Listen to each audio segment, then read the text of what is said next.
네, 잠시만 기다려주세요. 목소리 잘 들리시죠? 네, 목소리 잘 들리시죠? 제 목소리.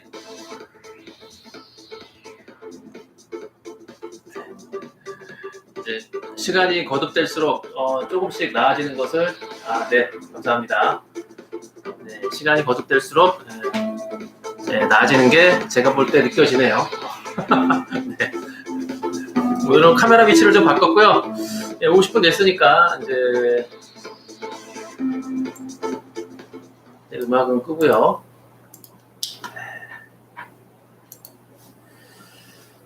네, 시작을 하겠습니다.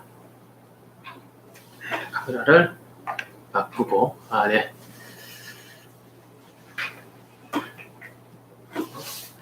네, 제 얼굴 나왔죠? 네.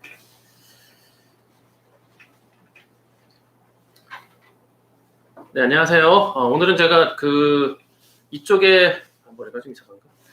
햇빛이 이쪽에서 거의 직사광선을 받으니까 그래서 아무래도 카메라를 이쪽에 놓으니까 이게 빛이 역광이 돼가지고 어두워서 제가 오늘은 방향을 좀 틀어봤어요. 그래서 카메라는 제가 전문 방송 아나운서도 아니고 카메라를 2개 놓는 것보다 그냥 하나를 제대로 놓고 쓰는 게 나을 것 같아서 제 정면에 놓고 시작을 하려고 합니다. 네. 어서 오시고요. 오늘은 MPL에 대해서 제가 조금 네, MPL은 아마 MPL에 관련된 도서를 검색하셔도 MPL 관련된 책도 굉장히 많고요. 그리고 MPL하고 유튜브에서 치셔도 MPL이 뭐라고, 그러니까 MPL이 뭐다라고 하는 설명하는 유튜브는 굉장히 많아요. 유튜브에서도 내용도 많고, 네이버 블로그라든가 카페 같은 데서도 아마 글 검색이나 블로그 검색을 해보시면은 MPL에 대해서 설명을 정말 잘해놓은 것들은 굉장히 많아요. 그래서 여러분들이 MPL이 뭐다라고 하는 것은 굳이 제가 여기서 처음부터 끝까지 나열해갖고 하나하나 설명하는 것보다 아마 잘 정리가 된 블로그나 카페 글이라든가 아니면은 MPL에 대해서 설명을 아마 일목요연하게 하신 유튜브에서도 영상이 있어요. 그런 거를 보시는 게 여러분이 아마 훨씬 더 이해가 빠르실 거예요. 그래서 오늘 저는 그런 군더더기는 다 빼고요. 물 한 잔 마시고요. 네, 오늘은 그런 군더더기를 다 빼고 MPL에 대해서 핵심적인 정리. 그러니까 여러분들도 저처럼 이제 대부법인을 내서 대부법인이 종류가 조금 나눠져 있는데 MPL을 사고 팔려고 하는 목적이라면은 MPL을 사는 데는 이제 조건이 붙어요. 그래서 법인이 자본금이 원래는 3억이었는데 최근에 아마 자본금이 올라가지고 이제 5억 이상 5억 이상 자본금을 가지고 대부법인을 낸 업체에서만 금감원에서 허가를 받아서 실질적으로 이제 MPL을 부실채권을 사고 팔 수 있는 자격이 주어진 거기 때문에 아마 대부업법이 굉장히 강화돼가지고 이제 개인이 MPL 할 수 있는 거는 2016년 아마 7월인가 그때 대부업법이 아마 개정이 되면서 그때 이후로는 아마 거의 제가 볼 때는 개인이 할 수 있는 방법은 아마 없는 것 같아요. 잠시만요. 제가 이거 좀 조정을 좀 하고요. 이렇게 보는 게 낫겠구나. 네. 네, 제가 앞에다가 이 본 카메라는, 아니야, 본 카메라, 이거 원래 유튜브하고 연결된 PC는 여기에요, 여기. 네. 여기도 켜놓긴 했는데, 얘는, 잠깐만요. 네. 시작을 하도록 하겠습니다. 15분, 네, 15분이 들어오셨고요. 네. 잠깐만 계시고요. 배경도 굿이에요? 아우, 감사합니다. 네, 배경도 굿이에요? 아우, 감사합니다. 네, 배경도 굿이에요? 제가 이걸 틀었더니 제 목소리가 나오네. 이거 하나 느려서. 네. 알겠습니다. 일단은, 네, 반갑습니다. 지금, 20분, 네, 20분이 그래도 꾸준하게, 전 처음에 시작할 때, 야, 이거 진짜, 우리 수리차장님하고, 우리 김 변호사가 이제 특별히 운동하지 않는, 이런 시간은 이제 본인이 이제 보니까, 그럼 김 변호사하고 수리차장님하고 우리 회원분들하고 과연 몇 분이나 보실까라고 염려를 했는데, 그래도, 많은 분들이, 제 기준으로는 굉장히 많아요.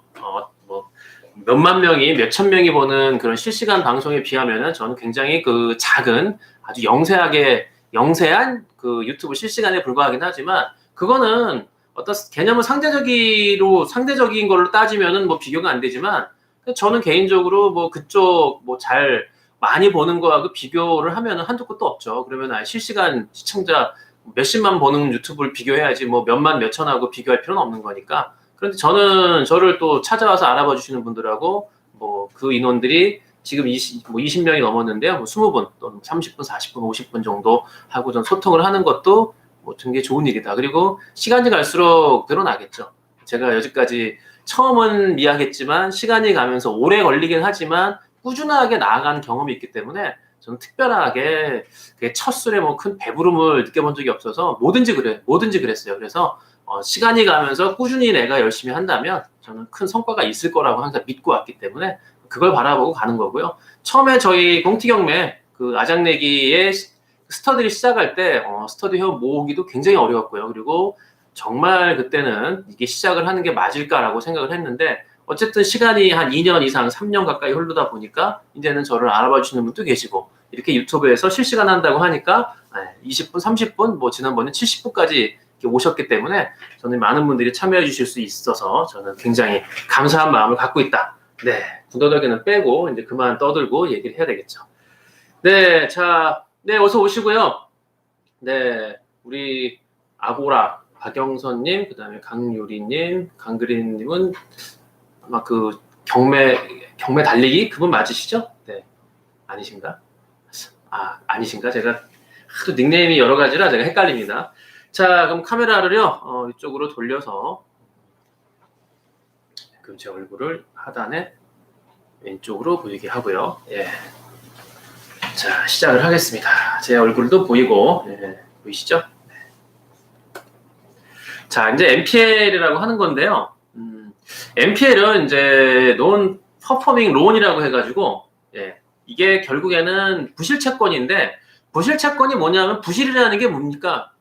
몸이 부실하다라고 하는 거는 어딘가 모르게 정상적인 그 체형이 아니라는 거죠. 저도 부실 체형 중에 하나죠. 저는 운동을 워낙 못하는 데다가 그런 데다가 이제 저는 태어나서 축구를 한 3번, 농구를 한 2번 해봤나? 그러니까 운동을 싫어해요. 그러니까 그나마 그래도 배워서 할 수 있는 게 수영, 복싱인데 수영, 복싱도 워낙 못하다 보니까 오래 걸렸죠. 그래서 부실채권이라는 건 말 그대로 정상적으로 대출이 실행이 처음에 됐다가 이자 납입이 안 되기 때문에 그 채권은 이자가 들어와야지 정상적으로 대출 기간도 연장이 되고 나갈 수 있는 건데 결국에는 이자가 납입이 안 되기 때문에 이 채무자는 더 이상 돈을 갚을 의지가 없나 보다. 계속 연락을 해도 나는 못 낸다, 돈이 없다, 어렵다. 그러면은 결국에는 은행에서는 그 부실 채권을 지점에서 그러니까 본점으로 넘기겠죠. 그래서 이제 그다음부터는 여신관리과에서 이제 부실로 이제 판명이 돼서 경매를 들어가든지 기타 등등 여러 가지로 취해지는 조치가 나오겠죠.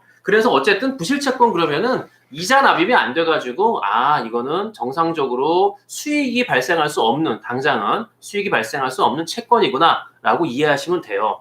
그런데 이 NPL이라고 하는 게 언제부터가 이게 유래가 된 우리 역사를, NPL의 역사를 한번 살짝 제가 한번 짚어 넘어가 보면요. 97년도, 지금으로부터 23년 전에 이제 외환위기가 와서 우리가 IMF에서 구제금융을 받았죠. 그럴 때 이제 론스타라는 데 기억 나시는지 모르겠네. 아마 연배가 우리 젊으신 분들은 잘 모르시겠지만 이 론스타에서 외환은행을 거의 헐값에 인수를 해요. 한 1조 2천억인가 아마. 그때 인수하는 게, 아니 은행 인수하는 게 별거 있습니까? 은행이 갖고 있는 대출해준 채권 이런 것들을 다 내 것으로 만드는 거 아니야? 내 명의로 갖고 오는 건데, 그런데 실질적으로 외환은행이 갖고 있는 뭐 채권이 뭐 4조다. 4조어치의 그 채권을 갖고 있었는데, 그런데 왜 론스타에서 야 4조가 무슨 말이 되냐? 1조에 팔어. 그래서 1조 몇 천억에 아마 외환은행을 통째로 그 모든 채권을 다 넘겼죠. 그래서 넘기고 나서 이 론스타가 불과 몇 년 안 돼서 4조 6천억 원의 순이익을 발생을 시키고 그리고 튀었죠. 예. 그리고 본사로 튀었습니다. 미국으로 튀었어요. 그래서 그러다 보니까 이제 론스타가 먹튀네 뭐네 말이 많지만 뭐 실질적으로 따져볼 때 우리가 어려웠기 때문에 어려움을 그때 해소할 수 있는 다른 우리나라에서도 외환은행을 인수할 수 있는 금융업체가 있으면 인수하면 되는데 그때는 뭐 다들 어려웠기 때문에 론스타가 아니면은 외환은행을 뭐 넘길 수가 없었다고 생각을 해요. 물론 뭐 내막이야 제가 그때 당시에 구체적으로 그 속속들이 내막은 모르지만 일단은 이제 언론에서 알려진 바에 의하면은 어찌 됐든 그래서 외환은행은 론스타에 넘어가서 실질적으로 그냥 말 그대로 몇 년 안 돼가지고 이 론스타라는 놈들이 4조 6천억을 그냥 홀라당 해먹고 결국엔 그게 다 우리 돈이잖아요. 우리 국민들이 피땀 흘려서 다 외환은행에 거래하면서 맡겨놓은 돈이고 대출받은 돈인데 그 모든 것들을 홀라당 가져가서 지들은 실질적으로 순이익을 다 챙겨먹고 그리고서 이제 끝났으니까 그래서 이제 외환은행의 그 실질적으로 그 외환은행이 인수가 된 게 아마 NPL의 시초라고 보면은 맞을 것 같습니다. 그래서 그러다 보니까 이제 이게 한 12년이 지난 다음에 그 부실채권들이 계속 늘어나고 이제 결국에는 부실채권이라는 게 은행에서 대출을 받고 돈을 못 갚는 사람들이 많아지니까 그럼 부실채권들을 어떻게 하느냐 그래서 6개 뭐 우리은행 그다음에 뭐 신한은행 기타 등등 해가지고 농협까지 해서 6개 은행 그 실질적인 1금융에서 아마 큰 규모로 아마 6번째까지 6등까지 은행들이 서로 모아가지고 자본금을 각출을 합니다. 뭐 어느 데는 뭐 2천억, 뭐 3천억 뭐 이렇게 내가지고 1조 5천억의 자본금을 만들어서 유암코라는 회사를 설립을 해요. 여러분들 유암코라고 아마 들어보셨을 텐데 경매 물건을 검색하다 보면은 이제 그 근저당 채권자가 우리은행인데 하단에 뭐 유암코에서 뭐 FNI 제17차 유동화 회사 그게 유암코예요. 네, 그런 식으로. 그래서 유암코라는 데가 이제 은행에서 각출해서 모은 자본금을 가지고 하나의 회사를 설립해서 부실 채권을 사들이는 거죠. 네, 그쪽으로 몰아주는 거예요. 그래서 유암코라는 회사가 그 3년 만에 자산 규모가 4조 원대로 이제 올라가서 NPL의 아마 45%. 왜냐하면 각출한 은행에서 6개 은행에서 나오는 부실 채권들은 전부 유암코로 다 흡수가 되겠죠. 그리고 유암코하고 대신 FNI. 그래서 현재도 아마 대신하고 유암코가 아마 7, 80% 이상의 그 시중의 은행에 모든 부실 채권들은 싹스를 해가기 때문에 뭐 저 같은 경우도 제가 홍티경매 대부업으로다가 은행에서 그 말 그대로 부실 채권을 정리하고 매각하는데 저 참여할 수 있는데 뭐 참여를 제가 할 수는 있지만 살 수가 없잖아요. 왜냐하면 은행에서는 근저당 채권 하나를 파는 게 아니라 50개, 100개를 묶어갖고 몇백억 단위로 또는 몇천억 단위로 팔기 때문에 몇백억, 몇천억이 제가 없잖아요. 그래서 참여할 수 있을지 몰라도 그 부실 채권을 걔네가 파는 거를 제가 사올 수 있는 그런 자금이 안 되기 때문에 절대로 뭐 그건 넘사벽이겠죠. 그래서 그 NPL 시장도 유암코라하고 대신 같은 공영 기업 2개가 거의 1금융은 싹쓸이 해가기 때문에 저희 같은 조금 영세한 작은 대부업체들은 1금융은 손을 못 대고 2금융, 3금융으로 이제 내려갈 수밖에 없는 구조가 된 거죠. 그래서 연체이자가 이제 그 여러분들이 그 은행에서 대출을 받으시면은 연체이자에 대한 계약서를 씁니다. 연체이자에 대한 계약서를 쓰는데 그런데 그 연체이자 그 보통 여러분들이 대출을 받을 때 이자는 3%에서 뭐 3.5%, 4% 이렇게 나오지만 연체이자는 계산이 달라요. 연체도 연체했다 그래서 이자가 그냥 무조건 2%, 3% 가는 게 아니라 연체가 되는 거는 이제 복리 계산이 들어갑니다. 여러분들 수학 예전에 아마 고등학교 다니실 때 수학 확률 통계에서 그 복리 계산법 배우셨을 텐데 그 복리로 계산되기 때문에 연체 이자는 평균 제가 대략 보니까 한 6개월 정도 단위를 기준으로 뭐 한 13%에서 1년까지 가면 24%까지 뭐 이자 제한법 때문에 24% 이상 못 받지만 일단 24%까지 꽉꽉 채울 수가 있어요. 그래서 그렇기 때문에 뭐 원금보다는 그 원금에서 계속 이자가 쌓이기 때문에 그래서 보통 NPL을 1억짜리 채권을 1억짜리 채권 최고액 원금이 8천만 원짜리를 뭐 7천만 원에 산다 그러면 실질적으로 나는 7천에 산 거지만 그 채권은 1억의 채권 최고액을 갖고 있기 때문에 그 원금이 8천이니까 이미 전 1천만 원 싸게 산 거잖아요. 그 8천만 원에서 계속 연체가 되기 때문에 이자가 발생하니까 이자가 쌓이고 쌓여갖고 1억까지 그러니까 1억을 넘어가는 이자는 그건 주지는 않고요. 그 채권 최고액까지만 배당을 받아요. 그러니까 그래서 보통 경매물건 중에서 그 채권이 은행에서 유동화라든가 제3자로 넘어간 경우에는 경매물건이 변경이 많이 되죠. 변경시키는 이유가 하나입니다. 변경시키는 기간 뭐 한 달, 두 달 동안에 이자를 채워서 그 채권 최고액까지 배당을 꽉 채워 받으려고 그래서 이제 변경시키는 이유가 굉장히 커요. 예. 그래서 고이율 배당이 될 수밖에 없는 구조다라고 말씀을 드리는 거고요. 자, 이 등기부등본이 굉장히 그 글씨가 작아서 이게 안 보이실 텐데 제가 이제 그 근저당 채권 그 매입한 그 토지 등기부등본이거든요. 여기 이제 좀 크게 볼게요. 여기 보시면은 예, 여기 보이시죠? 자, 여기 이건 제가 뭐 유튜브에 설명도 드렸고 일단은 18-9번에 근저당 이전했다고 나오잖아요. 주식회사 아장내기 홍태경매라고 저희가 이제 아장내기 법인도 있고 홍태경매 유튜브 법인도 대부 법인도 있기 때문에 아장내기도 원래 이제 저희 홍태경매 원조죠. 네, 잠깐만요. 너무 더워서 제가 에어컨 좀 틀을게요. 막 조명을 2개나 켜고 했더니 덥네요. 그래서 이렇게 제가 근저당을 아예 제 회사로 이전을 해온 게 요게 바로 론세일이라는 방법이에요. 아예 근저당을 그냥 통째로 그냥 내 명의로 가지고 오는 거죠. 근데 이런 방법은 2016년 이전까지는 개인도 가능했는데 2016년 이후 대부업법이 개정되면서 개인은 이렇게 근저당을 사올 수 있는 자격이 안 되는 거죠. 그래서 어쩔 수 없이 대부업 그 법인을 만들 수밖에 없는 구조가 됐어요. 그래서 개인은 NPL에 좀 다가가기가 좀 어려운 구조가 됐다라고 말씀을 드릴 수 있는 거고요.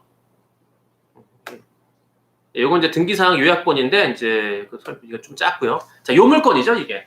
이게 홍성에서 저희가 입찰을 들어갔다가 낙찰을 받았는데 지난번에 설명을 드린 대로 채무자가 대법원에 항소까지 하면서 시간을 질질질 끌고 그 질질 끄는 6개월 동안에 돈을 마련해서 경매 신청한 채권은행의 빚을 갚아버려가지고 경매를 경매를 취하시키는 바람에 잽싸게 취하시켰죠.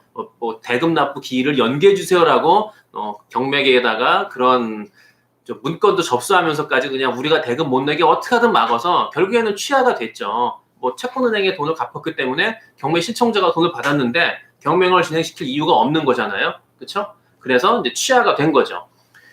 그래서 취하가 되다 보니까 이 물건을 놓치기가 너무 아까우니까 그래서 말 그대로 그 제가 방금 전에 보여드렸던 것처럼 이 건물에 있는 근저당 2순위, 3순위 근저당을 제가 매입을 한 거예요. 3억 3천을 주고 3억 3천짜리를 이제 말 그대로 한 1억 이상을 싸게 샀기 때문에 이게 이제 두 가지예요. 이 물건에 입찰을 들어가서 저희는 제가 그 채권 최고액까지 해갖고 뭐 3억 3천짜리를 2억에 샀으니까 뭐 2억 이상 해가지고 이 물건 입찰을 봐서 저희가 낙찰이 되면은 뭐 그냥 그 실질적으로 싸게 산 채권을 가지고 대금 납부할 때 상계 처리.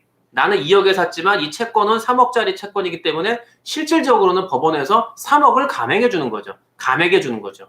그래서 입찰해서 우리가 낙찰을 받으면 그만큼 1억 원 이상을 싸게 받을 수 있는 거고 만약에 저보다 더 높이 쓴 사람이 낙찰을 받으면 그냥 배당을 받고 끝나는 거니까 배당을 받더라도 어차피 3억짜리 2억에 샀기 때문에 1억을 벌 수가 있는 거죠. 그래서 이렇게 채권을 내 손에 쥐고 있으면 근저당을 이전해 오면은 그러면은 방금 설명드린 대로 뭐 낙찰을 못 받았다고 하면은 배당으로 내가 수익을 올릴 수 있는 거고 낙찰을 받으면 그만큼 대금 납부를 할 때 실질적으로 3억짜리 2억에 샀으니까 나는 3억의 값어치를 하는 거니까 대금 납부도 1억 원을 싸게 실질적으로 쓸 수 있다고 하는 그런 구조가 되니까 뭐 이건 어느 쪽으로 가더라도 저는 양수겹장이다라고 말씀을 드리는 거죠. 그 NPL이 왜 이제 그 좋은 목적 중에 하나는 NPL은 과세 대상 소득이 아니에요. 이게 아마 소득세법 바뀌게 되고 개정이 되면은 NPL에 대해서 세금 부과할 수 있을 텐데 아직까지 현행법에서는 NPL에 대해서는 과세를 안 합니다. 그래서 NPL로 배당을 받으면 그 배당에 대한 뭐 예를 들어서 3억짜리를 제가 2억에 사서 3억을 배당받으면은 1억을 번 거잖아요. 그럼 1억의 순이익이 생겼기 때문에 1억에 대해서 세금을 내는 게 당연한데 그 1억에 대해서 세금 부과를 안 하기 때문에 NPL이 많은 사람들이 아마 2016년 이전까지도 개인들이 또는 NPL 뭐 학원이나 이런 데가 번성한 이유가 이렇게 과세 대상이 아니기 때문에 개인이 또 쉽게 접근할 수 있었기 때문에 그래서 NPL이 많이 각광을 받고 많은 사람들이 몰렸는데 이제 NPL이 대법원이 바뀌고 개인이 할 수 없음으로 인해서 NPL 시장이 죽었다가 근데 이제 죽은 게 아니라 개인들이 못하기 때문에 드러나지 않는 거죠. 많은 사람들이 찾지를 않는 거예요. 코로나가 되면서 경매가 시들해졌잖아요. 뭐 코로나 때문이 아니고 그 부동산 규제가 심해지면서 경매에 관심 있는 사람들이 줄어드는 게 아니라 경매를 하려는 사람들이 지금 멈춰 있는 거죠. 네, 멈춰 있고 지금은 때가 아니다라고 기다리는 거죠. 왜? 규제 때문에 못하니까. 마찬가지 NPL도 개인이 할 수 있을 때는 막 활성화가 되고 많은 학원들이 생기고 책도 여기저기 나오고 했는데 지금은 NPL 관련 책이 최근에 나온 책이 거의 없어요. 왜냐하면 책을 내도 안 팔리니까. 왜냐하면 개인이 못하는데 그 책을 사서 본들 무슨 소용이 있겠습니까? 그래서 요즘은 NPL 학원도 저희 서초동 벙커 바로 오른 왼쪽인가? 나가서 왼쪽에 있을 때 NPL 학원이 있었어요. 그 간판 크게 있었는데 얼마 전에 간판 내리고 문을 닫았더라고요. 왜냐하면 NPL을 배우고자 하는 수요층이 없는 거죠. 뭐 저 같은 대부업자가 NPL을 배우고자 갈 리는 없잖아요. 이미 알고 들어왔기 때문에 굳이 배울 건 없는 거고 결국엔 배울 수 있는 사람은 개인들인데 개인들이 안 되기 때문에 그래서 NPL은 이제 시장이 어려워졌다. 개인이 못하기 때문에.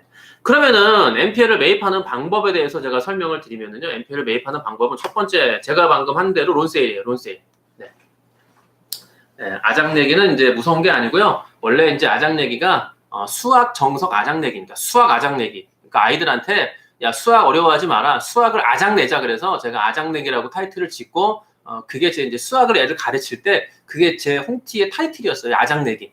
수학을 아작내자. 수학 무서워하지 마라. 수학 별거 아니다. 이제 그런 뜻으로 했는데 아작내기 타이틀이 너무 좋아가지고 제가 우리 경매 홍티 경매에서 그냥 아작내기로 온 거예요. 경매가 어려운 게 아니다. 아작내자 그런 뜻이라고 보시면 됩니다. 네, 지금 누가 쓰셨길래 자 그래서 론세일이라고 하는 거는 이제 말 그대로 론세일 그러니까 대출을 판매하는 건데 그래서 근저당 채권을 이제 은행에서 그 근저당 채권 대출 나간 채권을 너 홍티 네가 사가지고 네 알겠습니다. 그럼 제가 사온 거잖아요. 그게 이제 론세일이에요. 그래서 론세일은 방금 전에 제가 이제 전에 보여드렸던 앞서서 보여드렸던 그렇게 해서 근저당을 아예 내 것으로 이전해 와서 안전하게 그냥 내가 채권자로서의 지위를 가지면서 그렇게 뭐 경매가 진행이 되고 내가 입찰을 들어서 낙찰을 받던 뭐 그렇게 해서 내가 수익을 올릴 수 있는 것이 론세일이라고 보시면 되고 그런데 문제는 이제 이 대입변제라는 게 이제 뭐 개인이 할 수 있다라고 해서 선전들을 하고요. 뭐 대입변제 방법에 대해서도 아마 여러분들이 유튜브에 또는 뭐 블로그라든가 기타를 찾아보시면 대입변제에 대해서도 아마 여러분들이 쉽게 이해할 수 있을 텐데 간단하게 말씀을 드리면 후순위 채권자가 1순위 근저당 채권 금액을 대신 상환하고 내가 1순위로 올라가는 거예요. 왜냐하면은 2순위로 머물러 있으면 내가 배당을 못 받을 테니까 그런 것 때문에 1순위 채권을 좀 싸게 사가지고 1순위 근저당 채권자가 돼서 뭐 말 그대로 2순위 내 채권도 보전을 조금 더 왜냐하면 1순위를 좀 싸게 샀으니까 요걸 보여드릴게요. 지금 2019 타경의 110476 아파트인데요. 도봉구 창동에 있는 아파트인데 감정가가 5억 5천인데 뭐 이걸 보는 게 아니라 저는 요걸 보여드리려고 하는 거죠. 자 보시면은 저기 1순위, 2순위 말소기준 권리 공경대부가 2억 5천 그 다음에 또 공경대부가 1억 2,870만 원 채권 최고액이 있죠. 예. 그런데 3순위 근저당권자 김땡곤이라는 사람이 이제 3억의 근저당 채권이 있는데 물론 이제 이게 만약에 아파트가가 5억 얼마였으니까 그런데 1순위, 2순위에서 거의 뭐 4억 2천을 뺏어가니까 다 가져가니까 이 3순위에는 근저당권자 김땡곤이라는 사람은 자기 3억에서 1, 2순위 근저당이 다 빠져나가니까 자기가 받을 채권이 줄어들잖아요. 뭐 그냥 가만히 있어서 아유 뭐 어쩔 수 없이 손해를 감수하고 아유 뭐 그냥 흘러가는 대로 살겠다. 어쩔 수 없지. 이렇게 생각한다면 할 수 없겠지만 그런 게 아니라 제가 만약에 이 3순위권자면은 저는 1순위, 2순위 공경대부. 근데 공경대부가 이제 대부업체니까 욕심이 나겠지만 어쨌든 공경대부를 찾아가서 협상을 하겠죠. 내가 3순위 근저당권자 김땡 아무다. 그런데 여러분 당신들이 갖고 있는 1, 2순위 근저당 채권을 내가 사고 싶다. 뭐 2개나 못 팔겠으면은 뭐 아무거나 하나 팔아라. 그래서 공경대부가 뭐 돈이 넉넉하고요. 자금이 뭐 자금력이 충분히 뭐 여유가 있다면은 뭐 필요 없어 가 그렇게 할 수 있을지 몰라도 제가 또 이 마음이 급해서 이제 말을 빨리 하려다 보니까 이제 꼬이네. 물 한 잔 먹고요. 제가 애들 수학 가르칠 때도 마음이 막 급해서 끝날 시간이 다가오면은 빨리 풀어줘야 되니까 막 풀다 보면 배가 산으로 가갖고 그냥 뭘 풀었는지 모르게 그냥 또 틀리는 경우도 많이 있어서 제가 이 마음이 급하면은 좀 잦은 뭐 실수, 이 말을 좀 헛나오는 걸 제가 좀 그런 실수를 제가 잦아요. 그래서 제가 천천히 말을 해야 되는데 지금은 또 마음이 급하다 보니까 여러분들 제가 좀 버벅거리더라도 이해를 해주시면 감사하겠습니다. 네. 자, 이렇게 그렇죠. 네, 방법이 있겠죠. 네. 자, 그래서 1순위, 2순위에 있는 공경대부라는 업체가 뭐 돈이 급하게 지금 당장 필요하면 빨리 파는 게 낫잖아요. 그래서 자기들이 뭐 최소한의 조그만의 이익을 남겨두고 팔 수 있으니까. 그래서 이 3순위 채권자가 뭐 2순위, 1순위 채권을 사서 이제 1순위 또는 2순위, 그 앞선 근저당의 지위를 확보하면서 나아갈 수 있는 그게 이제 대입변제인데 대입변제를 쉽게 일반 분들이 접근하기는 어렵죠. 이거는 뭐 2순위, 3순위 근저당권자가 아니면은 뭐 또는 김건희라는 3순위 근저당권을 내가 되게 싸게 사가지고 다시 이제 올라갈 수 있겠지만 어찌됐든 뭐 저는 대입변제라는 자체가 실행되기는 어려운 구조다라고 말씀을 드리는 거고요. 대입변제했다고 뭐 막 나오기도 하는데 실전 사례는 제가 많이 못 봤어요. 많이 못 봤고 그리고 뭐 다 가렸기 때문에 실제로 되는지 여부를 제가 확인이 안 돼서 대입변제 했다고 하는 사람, 뭐 후순위 채권자면 내가 직접 할 수 있겠지만 뭐 이거를 투자로서 대입변제를 하겠다라고 하는 건 좀 어렵다라고 생각을 하는 겁니다. 그래서 이제 많은 사람들이 또 얘기하는 게 이 방법은 좋다라고 하는 게 채무인수인데 이거는 이제 간단하게 말씀을 드리면 근저당 선순위 채권자 유동화 회사 이제 유암코나 대신으로 채권이 넘어갔어요. 은행은 우리가 상대를 못하니까 넘어간 거를 이제 유동화 회사가 제시한 야 이거 너 입찰 들어오고 싶어? 그러면은 너 얼마 써? 얼마의 금액을 입찰을 쓰면 내가 이 채권을 내가 너한테 넘겨주는 가계약서를 써줄게. 그래서 보통 이제 예를 들어서 유동화 회사가 너 이거 11억 5천만 원 써라. 그러면은 알겠습니다. 내가 11억 5천 쓸게요. 근데 너가 쓴다는 보장이 어딨냐? 입찰을 네가 들어온다는 보장이 어딨어? 네가 만약에 안 들어오고 낮게 쓰면 어떻게? 우리는 너하고 계약을 하면 어디에든 이 물건에 관심 있는 사람들한테 전화가 오면 이 근저당 채권은 다 팔렸다. 이 채권은 다 뭐 이제 팔렸기 때문에 입찰 들어오지 마세요. 이렇게 다 홍보를 해둘 텐데 근데 네가 입찰을 안 들어오거나 적은 금액을 써 낙찰 받으면 우리가 엿먹으니까 너 저기 11억 5천에 10% 계약금 내. 그래서 1억 1,500만 원 계약금을 내고요. 네가 우리가 제시한 11억 5천만 원을 쓰면은 10% 계약금을 유효하고 그거보다 낮게 쓰면은 이 계약은 무효고 너 1억 5천 원, 1억 1,500원 내가 압수한다. 자, 이거 요런 거예요. 제가 이거는 컨설팅 해드렸던 저희 이제 거래한 이제 우리 회원분의 그 사장님의 회사기 때문에 제가 사건 번호 가렸고요. 뭐 주소 치면 나오겠지만 이게 공장인데요. 감정가가 17억이고요. 낙찰을 11억 5천에 받았죠. 제가 이 물건을 설명드린 거예요. 11억 5천에 낙찰을 받고 지금은 이제 이 회사가 이 공장을 이제 아주 요긴하게 잘 사용하고 계세요. 충청도에 있는 공장인데 제가 이걸 보여드리는 거예요. 이게 이제 건물 등기부 등본인데요. 근저당권 중소기업은행인데요. 그런데 여기 밑에 보시면 FI 1403 유동화 전문회사라고 나오죠. 예, 요 FI 요게 대신 유동화입니다. 대신 AMC 회사의 그 유동화 회사인데 이게 뭐냐면은 FI 1403인데 요 물건이 정리가 돼서 배당이 끝나서 마무리가 되면 요 유동화 회사는 폐업하고 없어져요. 예. 그래서 유동화 1차, 2차, 3차, 4차 나오는 게 그 방에 얘네가 갖고 있는 물건이 정리가 되면 회사는 뭐 폐업을 하고 없어지고 다시 새롭게 만드는 거예요. 그런 구조인데 요거에 대해서는 뭐 제가 나중에 기회 되면 설명을 드리고 어찌 됐든 유동화 회사가 이제 실질적으로 이 채권 25억 채권을 채권 최고액 이제 19억 5,900만 원을 가지고 있는 건데 얘들한테 이제 우리가 공장을 이제 이 사장님이 공장에 필요해서 사겠다고 하니까 그러면은 니네가 이 공장을 사기 위해서 11억 5천만 원을 써라. 그럼 11억 5천만 원을 쓰면은 내가 너네한테 이 채권을 넘기는 계약서를 쓰겠다. 그래서 이제 11억 5천인데 11억 5천을 쓰는 거고요. 실질적으로는 10억 5천. 뭐 10억 5천인가 11억인가 그래서 계약은 11억 5천. 실질적으로 얘네하고 이제 표면상 계약은 11억 5천이고요. 실질적으로는 이제 11억. 그래서 5천만 원은 이제 싸게 11억 5천에 낙찰을 받고 11억 5천을 대금 납부를 하면 유동화회사에서 리턴을 해주는 거예요. 5천만 원. 니네하고 계약한 거는 11억이고 실질적인 건 11억이고 계약서는 11억 5천인데 어쨌든 실질적인 계약이 11억이기 때문에 5천만 원은 니네가 이제 입찰 대금으로서 입찰을 11억 5천에 써서 낙찰 받고 돈을 냈으니까 5천만 원은 다시 리턴해 줄게라고 해서 그런 방식으로 이제 구조가 돼서 말하자면 이제 이래 싸게 수익이 될 수 있다고 하는 얘기는 뭐냐면요. 말 그대로 유동화가 제시한 금액, 그 계약상의 계약은 11억 5천. 그런데 실질적인 계약은 11억. 그래서 내가 11억 5천 주고 낙찰을 받으면 낙찰 대금을 납부하면 유동화회사가 근저당권자니까 배당을 11억 5천을 받을 거 아니에요? 그런데 얘네하고 진짜 계약은 11억이기 때문에 5천만 원을 리턴을 해주는 거예요. 그래서 뭐 실질적으로는 11억 5천짜리를 11억에 살 수 있다. 뭐 이런 구조라고 여러분들이 쉽게 이해하시면 될 거예요. 제 말씀이 좀 이해가 되시나요? 네.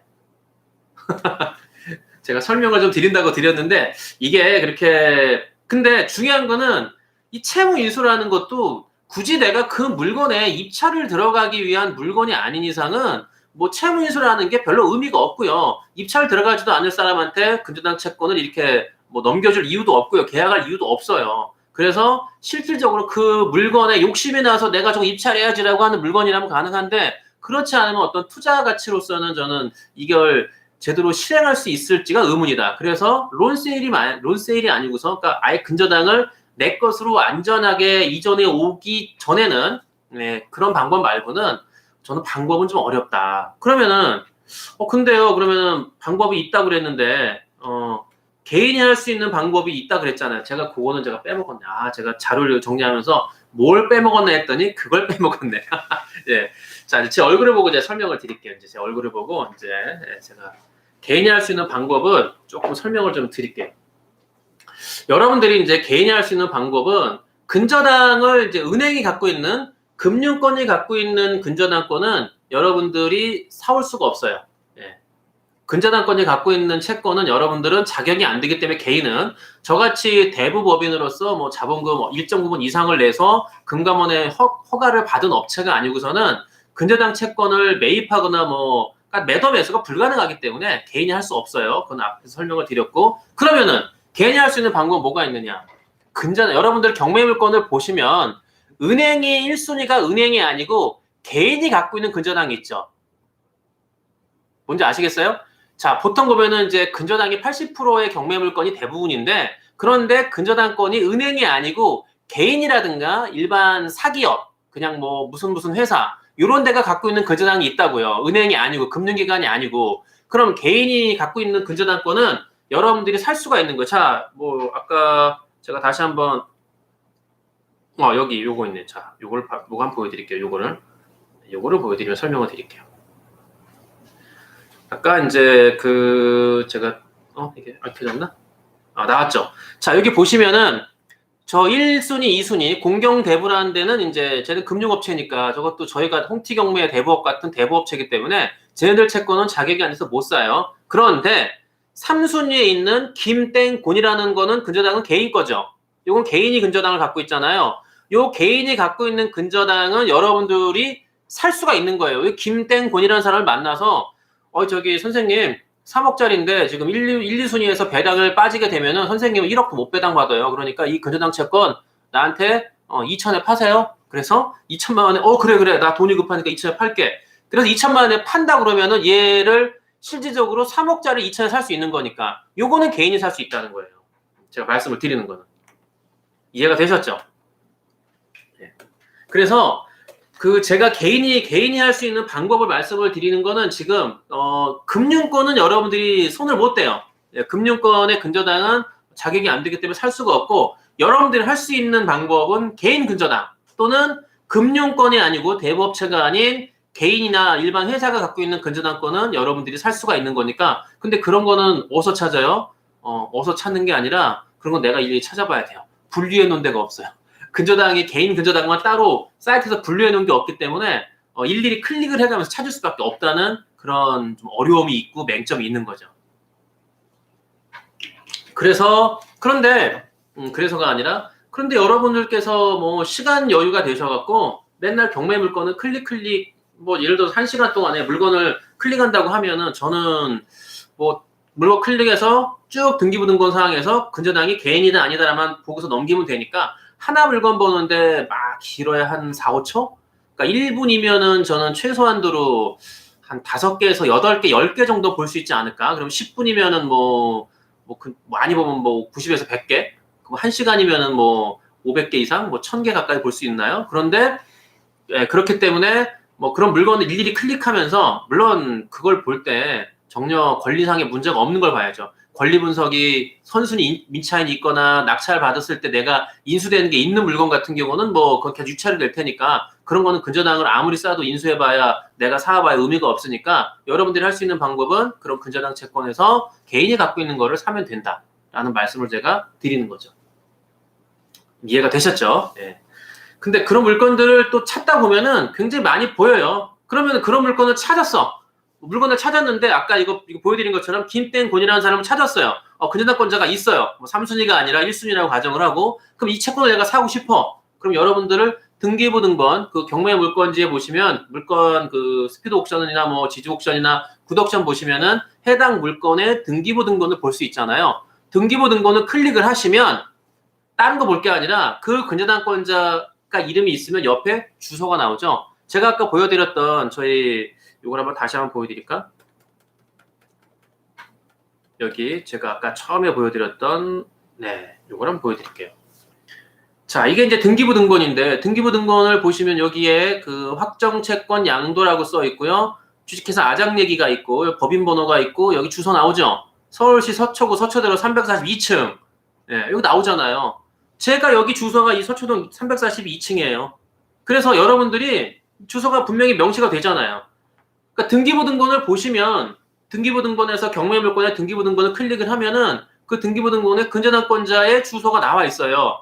그래서 그 근저당권자의 주소로다가 찾아가셔도 되고 또는 편지를 보내서 나는 어디에 사는 뭐 홍수견이라고 저는 합니다. 예, 저는 근데 이 경매에 관심이 많고요. 선생님께서 갖고 있는 근저당권을 제가 사고 싶은데 혹시 파실 생각이 있으세요? 라고 물어보셔갖고 그러면 그분이 뭐 연락이 올 거 아니에요.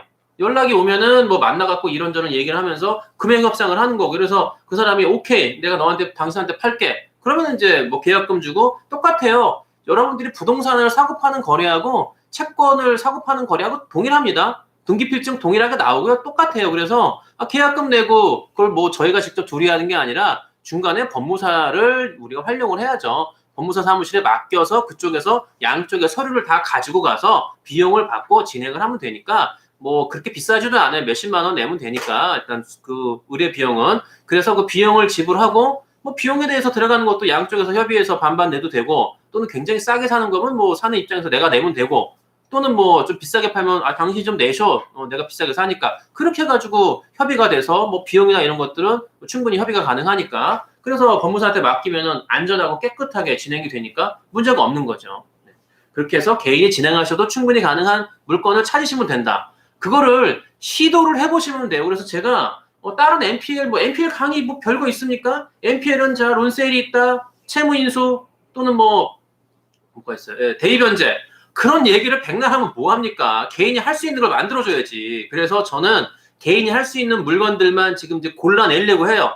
골라내가지고 그것들을 아예 놓고서 아예 방법을 한번 제가 시뮬레이션을 보여서 여러분들한테 설명을 드리고 여러분들도 도전하는 거, 아니 뭐 연락을 해서 그 사람이 의향이 없다고 하면 죄송합니다 안녕히 계세요 하면 되는 거지. 뭐 어려운 일이겠습니까? 여러분들 경매 물건 알아보러 가실 때도 부동산 들릴 때도 마찬가지고요. 물어봐서 대답을 못 해주겠다 그러면 죄송합니다 나오면 되는 거지. 뭐 시도하는 게 어려운 건 아니잖아요. 그래서 여러분들한테도 이제 개인이 할 수 있는 방법을 제가 계속해서 전달을 해드리면서 여러분들도 홍티경매를 시청하고 계시면 홍티경매를 통해서 도움을 받으시고 또 홍티경매를 통해서 뭔가 하나를 얻어가셔야지 그냥 보고서 혼자 잘 떠드는구나 말은 잘하네 그놈 아이고 뭐 여러 가지로 볼 때 그냥 뭐 말도 빠르고 뭐 빨리 돌리기 위해서 볼 필요도 없고 괜찮구만 그놈 잘 떠드네 이렇게만 끝나는 게 아니라 여러분들이 얻어가는 게 하나라도 있어야 될 거 아니에요. 오늘도 여러분께서 시청을 하시면은 얻어가는 게 있어야죠. 자, 그래서 얻어가는 거를 만들기 위해서 이거는 뭐 이제 지금부터는 여러분들이 함께 할 수 있는 걸 제가 만들어 드릴게요. 보여드리려고 하는 겁니다. 네. 하단에 제 얼굴이 이제 나와야 되고요. 이거 보이시죠? 예.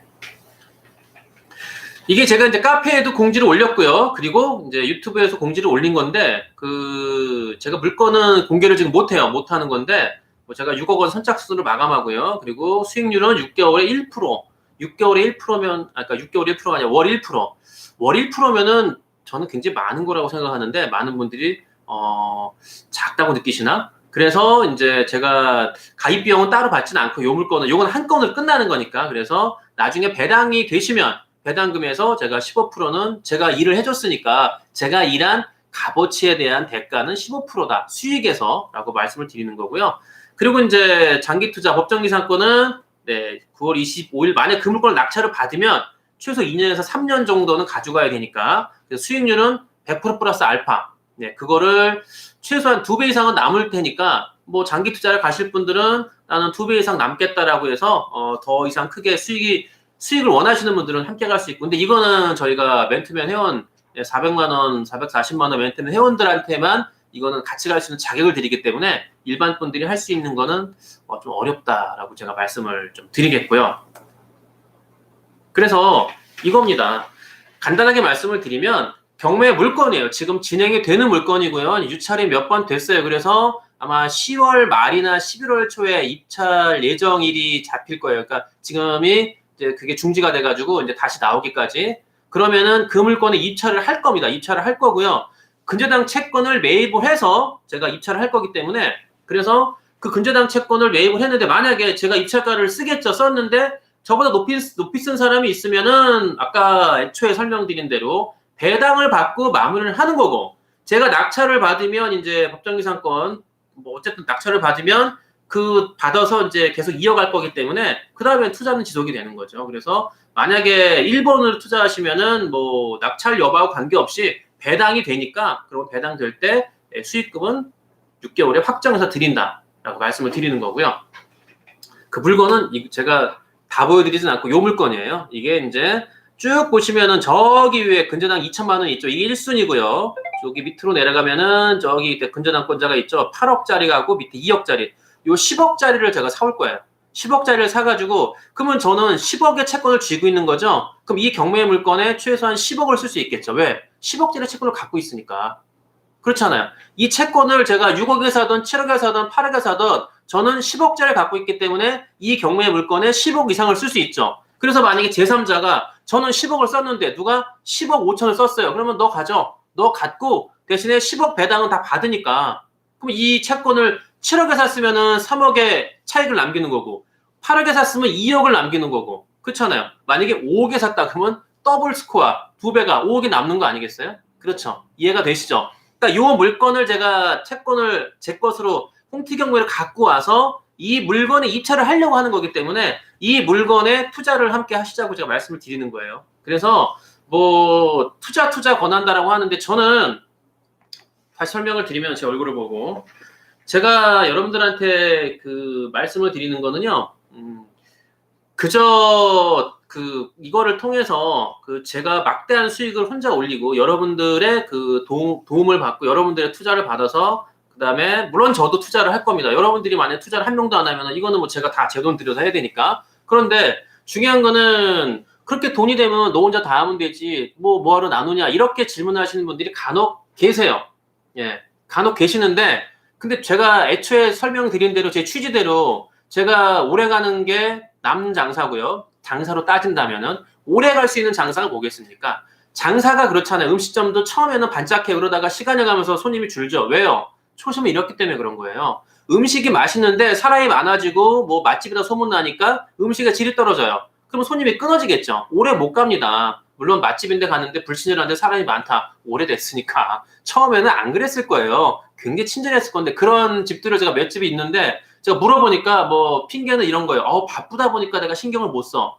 바쁘다 보니까 신경을 못 썼지만 바쁜 와중에 신경을 쓰는 집은 장사가 지금까지 잘 되고 더 잘 됩니다. 그런데 불친절하게 돼서 이미지가 나빠지면 계속 하얀 곡선 그리고 그걸 문을 닫겠죠. 반짝하고 마는 거예요. 저도 마찬가지입니다. 제가 여러분들한테 이거 하나로다가 반짝해서 내가 돈을 벌고 말겠다 그러면 뭐 저 혼자 해갖고 반짝 끝나면 되겠죠. 그런데 저는 우리 경매 시장에서 또 MPL 시장에서 일반 분들이 함께 할 수 있고, 그리고 저 같은 사람이, 저 같은 전문가가, 저 같은 업체가 합법적으로 할 수 있는 업체를 통해서 제가 주도적으로 해나가면서 제가 중심에 서고 여러분들이 곁에서 받침돌이 돼가지고 하나씩 모여가지고 그분들이 1000명, 2000명, 10,000명, 10만 명이 모인다고 하면 그러면 저는 공룡 기업하고 뭐 유암코 대신하고 맞짱을 뜨기는 뭐 한없이 부족하긴 하지만요. 김정은이가 트럼프하고 맞짱을 뜨잖아요. 세계 최강국인 미국에 맞서서 제일 어려운 그 경제적으로 어려운 나라인 북한이 김정은이가 트럼프하고 맞짱을 뜨잖아요. 말 그대로 아쉬운 소리 할 거 없이 그냥 강하게 나가잖아요. 저는 마찬 그렇게 생각을 합니다. 제가 여러분들하고 같이 모여가지고 힘이 있다 보면은 뭐 그 공룡 기업하고 맞선 상대는 아닐지라도 걔네들이 볼 때 그 큰 업체가 볼 때 야, 좀 조그만 애들이 굉장히 요긴하게 잘하고 있네라고 해서 근데 어떻게 했길래 우리 같이 돈이 많고 큰 기업도 못하는 거를 사람들을 하나둘 1000명, 2000명 모아갖고 저렇게 했을까? 근데 저는 이상적인 구조를 만들고 싶어하는 목적이 크기 때문에 제가 이제 뭐 나이가 저도 뭐 많이 살았습니다. 저도 이제 앞으로 살아온 날보다 앞으로 살 날이 더 적어요. 제가 개인적으로 볼 때 뭐 100살까지 산다면 뭐 더 많겠지만 저는 100살까지 살고 싶은 생각은 없고요. 100살까지 산다 그래서 100살에 제가 지금처럼 말을 할 수 있겠습니까? 호호 할아버지가 돼갖고 뭐 불가능하죠. 저는 제가 활동할 수 있는 기간을 비춰볼 때는 굉장히 저는 많은 시간은 안 남았다라고 보기 때문에 제가 그 인생 100년 사는 것도 아니고요. 앞으로 100년에서 반을 살았다 그래도 제가 얼마의 돈을 모아서 뭐 떵떵거리고 얼마를 갖고 살겠습니까? 저는 그런 거에 어떤 큰 목적을 두고 하는 것보다 여러분들하고 함께 하면서 아직 이상적인 어떤 그 틀을 좀 만들어 보려고 해요. 저는 그런 틀을 만들어서 여기에 홍티경미하고 함께 했더니 야, 그래도 수익도 생기고 돈도 뭐 투입 생기고 여러 가지로 믿음이 가고 안전하게 할 수 있는 그런 구조적인 어떤 회사가 됐다. 괜찮다라고 하는 인식이 여기저기 많은 사람들이 알게 되고 알려져 가지고 저는 그런 것들이 커서 여러분들하고 저하고 함께 할 수 있는 어떤 정말 괜찮은 그런 믿음이 가는 회사를 만들고자 하는 목적이 크기 때문에 그래서 제가 이렇게 여러분들하고 함께 하실 분들을 모집을 하는 거고요. 근데 이제 그렇다고 해서 제가 자선사업가는 아니고 돈이 들잖아요. 근저당을 이전해 올 때 돈이 들고 또 이런 것들을 진행하는 데 있어서 그냥 뭐 가만히 앉아갖고 컴퓨터만 만진다고 되는 건 아니라 제가 발로 뛰고 몸으로 나서야 되기 때문에 협상도 해야 되고요. 또 그런 협상하면서 또 여러 가지로 신경전도 펼쳐야 되고 기타 등등 많은 것들이 일을 제가 도맡아 하니까 그래서 여러분들한테 일정의 수수료 약간은 받는 거고요. 가입 비용을 받는 거지. 그럼 가입 비용을 받아갖고 제가 떼부자가 되고 비용만 받고서 아무것도 진행을 안 하고 그럴 것 같으면 뭐 지금까지 저희 홍티경매하고 함께 하시는 우리 한 중간중간에 뭐 법정이상권이 27번 기타 등등 해가지고 40분, 한 50분 가까이 되는 분들이 각각의 5천, 1억, 2억 투자하셨는데 과연 그분들은 뭐 저를 믿고 하신 거고 홍택만 믿고 하신 거기 때문에 그분들이 뭐 바보가 아닌 이상 뭐 저 같은 사람한테 죄를 뭘로 보고서 돈을 척 보내겠습니까? 믿음이 있기 때문에 전 보내신 거라고 보는 거고요. 그리고 제가 진행을 하면서 뭐 저는 일일이 다 말씀을 드립니다. 진행을 다 이렇게 진행하고요. 이렇게 해서 지금 어떻게 진행이 되고 있고 지금 곧 입찰이 어떻게 나와 있고 이렇게 진행이 돼서 요거까지 진행이 될 거고 그런 것들을 제가 하나하나 여러분들한테 문자로 발송을 드리고 그 다음에 영상을 찍어서 영상은 이제 공개적인 건 아니고요. 비공개 영상을 찍어서 우리 홍티경매 회원들만 볼 수 있게끔 해서 만들어 가기 때문에 그런 과정에서 제가 목적을 갖고 있다라고 하는 말씀을 드리는 거죠. 뭐 궁금하신 분들 있으면은 뭐 물어보세요. 물어보시면은 제가 다 대답을 해드릴게요. 네, 1순위 근저당권, 예, 그렇죠. 1순위 근저당권, 그러니까 1순위가 아니라 뭐 2순위라고 하더라도 배당이 확실한 개인이 갖고 있는 근저당은 여러분들이 도모할 수 있다. 충분히 도모할 만한 값어치가 있기 때문에 그런 물건을 찾아보시라고 말씀을 드리는 거예요. 그리고 이제 질권 대출이라고 해서 근저당권을 담보로 대출을 받을 수가 있어요. 1억짜리 채권을 1억을 다 주고 사오는 게 아니라 1억짜리 채권을 다 주고 사오긴 사오되 그러니까 예를 들어서 1억짜리 채권을 8천만 원에 사올 때 내가 8천 있어야 사올 거 아니에요. 근데 저는 8천이 없어요. 8천이 없으면 어떻게 해요?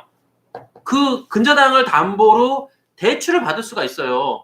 그게 뭐예요? 그게 바로 질권 대출이라고 하는 건데 근저당권을 담보로 대출을 해주는 거예요. 근데 이자가 그거는 일반 금리보다 좀 비싸죠. 그런데 만약에 이자가 좀 비싸다고 하더라도 연리 뭐 8%라고 하더라도 1년에 8%면은 한 달에 뭐 0.67%좀 되겠죠? 그러면은 그 0.67%의 이자 한 3, 4개월을 내면은 한 2, 3% 이자인데 수익이 20%다. 그러면 2, 3% 이자 내고서 그거를 도모해야죠. 왜? 20% 수익에서 2, 3% 이자를 내더라도 나는 17%가 남으니까. 그럼 질권대출 받는 거예요. 네. 그래서 여러분들이 작은 금액으로도 가능할 수 있는 게 바로 NPL, 개인 근저당권을 여러분들이 사올 때 질권대출, 물론 질권대출 해주는 데는 뭐 일반 우리은행, 하나은행 가서 질권대출 그럼 그 사람들 몰라요. 무슨 소리인지, 뭔 소리 하세요? 라고 물어보기 때문에 그런 데 가시는 게 아니라 이금융권, 뭐 저축은행이라든가 또는 뭐 저 같은 대부업체들, 그런 대부업체들 중에서도 질권대출을 해주는 데가 있기 때문에 그런 데다가 여러분들 뭐 그것도 제가 공유를 드릴 거예요. 어디에서 질권대출 했습니다. 연락해보세요 라고 하면 제가 거래했던 데도 많이 있기 때문에 그런 데다가 제가 얘기해 놓으면 그 사람들도 대출해서 이자를 받는 게 자기들 수익이기 때문에 충분히 가능하다. 그러니까 물론 안정적인 채권이죠. 뭐 저기 꼴찌에 있는 근저당, 배당도 안 되는 근저당에는 아예 대출도 안 나오고요. 그런 건 여러분들도 살 필요는 없겠고 배당이 확실한 근저당 채권에는 질권 대출이 충분히 가능하다. 그래서 말 그대로 소액으로도 시작할 수 있는 게 저는 NPL 개인 그 근저당권을 여러분들이 매입할 수 있는 것라고 저는 생각을 하기 때문에 가능할 수 있겠다라고 말씀을 드리는 겁니다.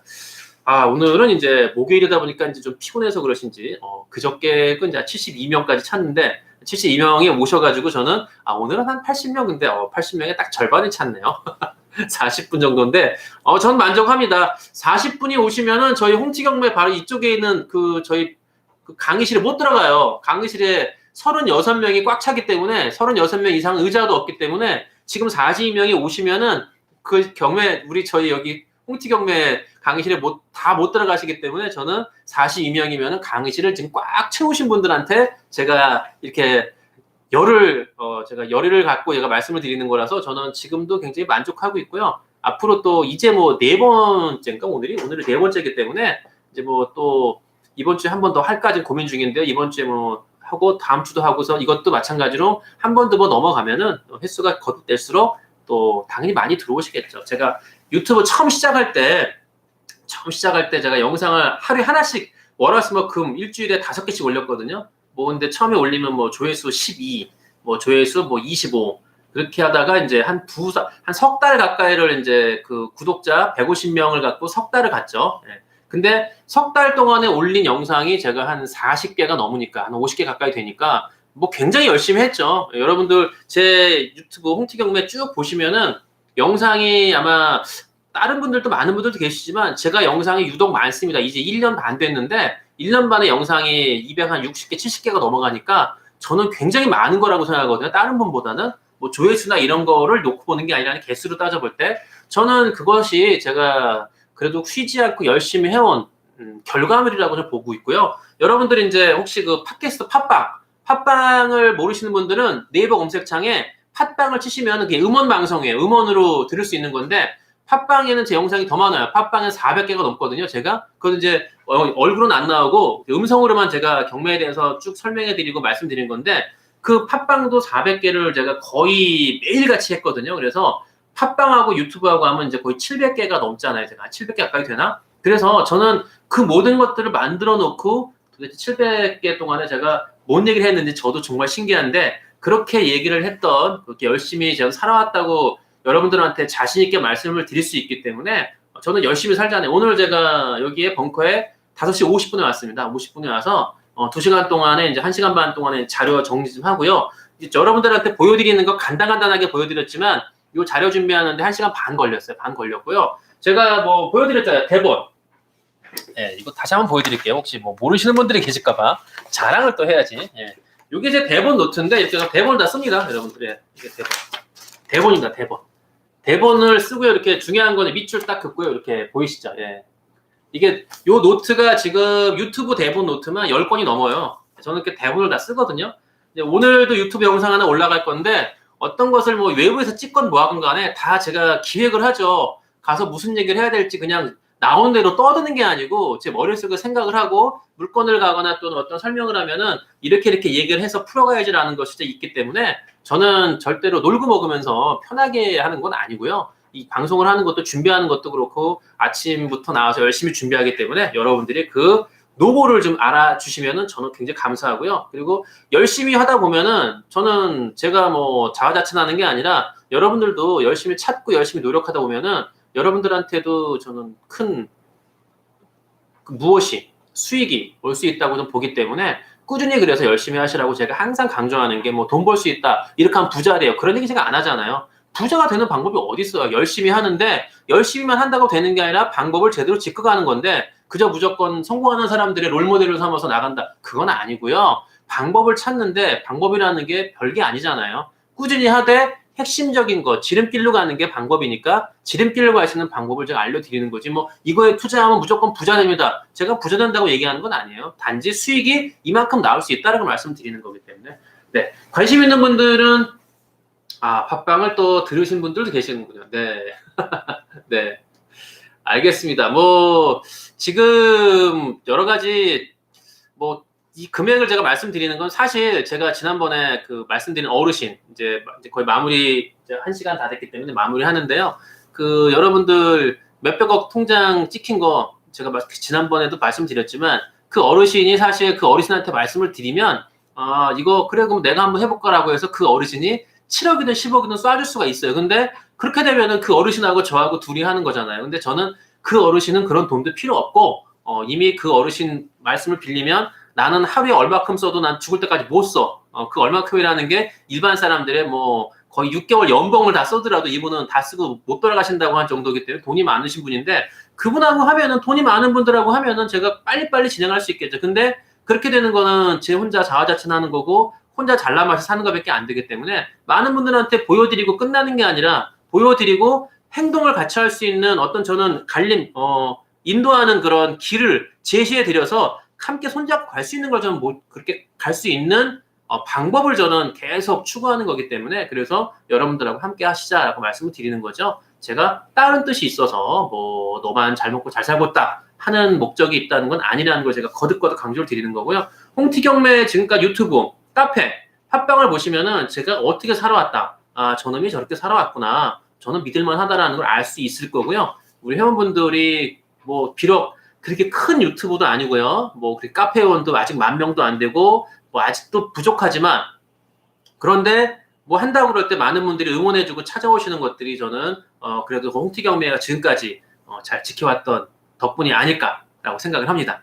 네, 오늘 여기서 이제 마무리하고요. 오늘 이제 목요일이니까 제가 요번 주는 금요일 날 밤에 여러분들 이제 금요일에서 토요일로 넘어갈 때 여유가 많으시니까 금요일 밤 한 9시에서 10시 정도에 한번 제가 밤에 홍티의 썰방? 네, 썰방이라는 걸 한번 제가 한 여유 있게 뭐 이런저런 얘기도 나누고 제가 그런 시간을 또 질문도 받고요. 또 제가 그때 전화도 받을 거예요. 전화도 받아갖고 궁금하신 분들은 직접 전화하셔갖고 뭐 저한테 물어보시고 그런 시간을 한번 가져볼까. 이번 주 토요일 날은 저도 뭐 특별한 일이 없기 때문에 금요일 날 좀 여유 있게 저녁 때 라이브 방송을 한번 진행을 해볼까 하고 생각을 하고 있습니다. 여러분들 금요일 날 또 많이 오시고요.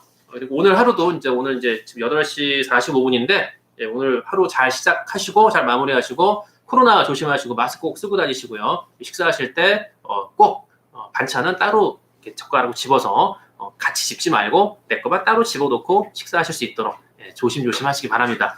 네, 오늘 여기서 마치고 금요일 날 올게요. 안녕.